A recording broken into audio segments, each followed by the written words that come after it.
Naku. Ano mo na, kausapin mo na agad. Mamumanga pa. May ginagawa pa nga. Kakahiyak naman po. Ang ano niyan, ang masama niyan, kung sa iba talaga nakapangalan niya. Baka nagkalito. Wala daw yan sa record. Mangyayari, wala ka talaga. Yung kalalang Pero nilagyan nila ng pangalan. Yun nga, meron din. ano, punta muna tayo kila ate. Sige, punta tayo. May sariya, tara na. Punta muna tayo. Lahat ng mga Busy pa sila, naglalagay pa sila na ano. lahat na nagpa-reserve dito, naglaw na ng 2,000. Oo. Dapat kasi ang ginawa niyo, pag paibas na ganyan, nalagyan ng pangalan.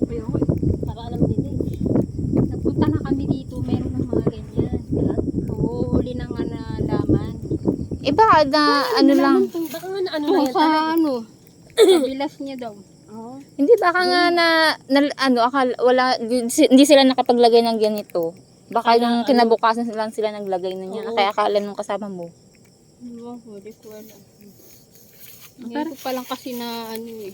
Sayang Kasi yan nga, kapag nung- biglang kinuha. Oo, yari ka. Nung linggo kasi, Oh. naulan di ba?